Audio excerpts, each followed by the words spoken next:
Halo teman-teman, dalam video kali ini saya mau bahas tentang dopamin.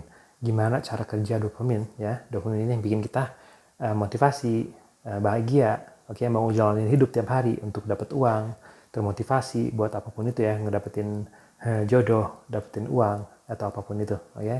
Dan ini kesalahan banyak rata-rata orang ya, mereka nggak tahu cara kerja otak mereka, bagaimana cara dopamin kerja, dan akhirnya hidup mereka sengsara. Oke, jadi ini saya membahas cara kerja dopamin untuk kesuksesan diet kamu, dan bukan hanya diet doang utamanya, tapi buat semua area kehidupan kamu.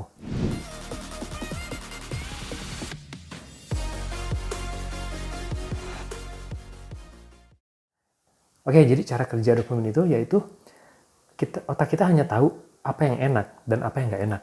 Yang mana pleasure ya, dan mana pain yang nggak enak. Oke, nah ini masalahnya. Nggak segala sesuatu yang enak itu sebenarnya sehat dan bagus untuk diri kita. Oke, contohnya narkoba misalnya. Oh enak, bukan artinya bagus. Misalnya makan gula, makan donat, enak, bukan artinya bagus. Oke, nah ini masalah utamanya. Kenapa banyak orang hidup sengsara? Karena nggak bisa ngebedain. Otak kita lumayan primitif gitu ya. Hanya tahu enak atau nggak enak, tapi belum nggak tahu mana yang sehat atau nggak sehat. Ini makanya kita harus pakai pikiran logis lebih banyak. Dan kedua, otak kita juga sangat efisien untuk mendapatkan dopamin. Oke, dopamin tertinggi ya. Dopamin ini bisa dari seks, bisa dari makan, bisa dari minum, bisa dari cari uang atau apapun itu ya. Pokoknya yang bisa bikin kamu ngerasa enak. Oke. Nah, karena otak kita sangat efisien, nah ini alasan kenapa banyak orang gagal dengan diet mereka, karena otak mereka efisien untuk mencari makanan yang paling enak. Oke, ini makanya penting banget. Kalau kamu lagi diet, pengen turun berat badan, jangan ada coklat, makan makanan kayak cheat meal ya, yang tinggi kalori, rendah nutrisi di lemari kamu, di kulkas kamu, karena otak kita bakal otomatis milih itu. Oke, mau nggak mau itu cara kerja otak kita. Jadi pinter-pinter kita bikin kulkasnya bersih dari makan-makanan nggak sehat, oke. Dan ini bakal bikin otomatis otak kita bakal milih makanan yang enak kedua gitu. Jadi kalau misalnya ada coklat atau buah, otak kita bakal pilih coklat. Tapi kalau misalnya ada buah atau sayur, otak kita bakal mikir buah gitu, oke. Dan kalau misalnya cuma ada sayur dan nggak ada yang lain, otomatis kita bakal makan sayur. Itu intinya, oke. Dan ini masalahnya bukan hanya dengan diet ya, banyak orang yang menggunakan misalnya film biru untuk mendapatkan rasa nikmat. Nah, otak kita tuh diajarin untuk menjadi malas, untuk bisa misalnya PDKT, oke? Sama dengan orang yang suka judi juga. Orang yang suka judi, otaknya udah diprogram sedemikian rupa supaya bisa instan nyari yang paling mudah. Oke, otak kita tuh selalu efisien cari jalan paling mudah. Oke, istilahnya kayak ember bocor gitu. Kalau kamu misalnya tuh suka judi, nggak mungkin bisa kamu kerja keras di kantor karena ada jalan lebih mudah, yaitu judi. Nggak sampai ember kamu tambal ya, berhenti judi, kamu bakal otomatis kerja keras di kantor.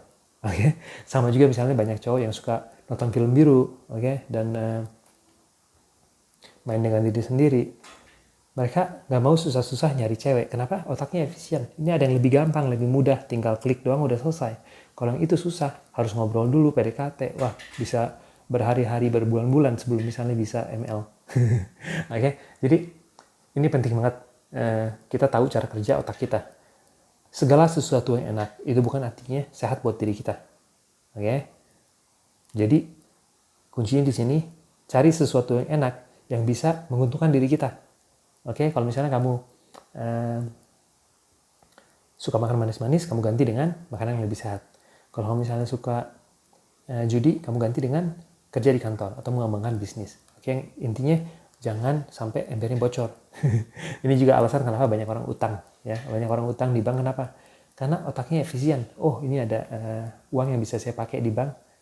Ya udah, saya pinjam dulu aja untuk bisa dapat apapun dopamin yang mereka mau. Oke, ini makanya tambal itu ember yang bocor. Kalau enggak, pasti otak kita bakal efisien nyari itu yang enggak sehat. Oke, ini salah satu cerita juga, ada tikus yang eksperimen ya. Tikus ini yang dikasih tombol untuk mendapatkan dopamin ya. Dia tiap hari, tikus ini pencet tombol dopamin ini untuk bisa dapat dopamin sampai tikus ini nggak mau makan. Oke, akhirnya mati. Kenapa? Karena ngapain makan? Karena dopamin cuma segini. kalau saya pencet tombol ini, misalnya yang ada kokain atau apapun itu ya, narkoba, ini bakal segini. Ya ini alasan juga kenapa banyak orang yang candu narkoba, mereka nggak nafsu makan, karena level dopamin lebih banyak di sini, bukan di makanan gitu. Oke, jadi pintar-pintar milih sumber dopamin. Oke, dan otak kita nggak terlalu pintar milih mana yang enak, mana yang nggak enak, mana yang sehat. Tahunya cuma enak nggak enak, tapi nggak tahu mana yang sehat, mana yang nggak sehat gitu.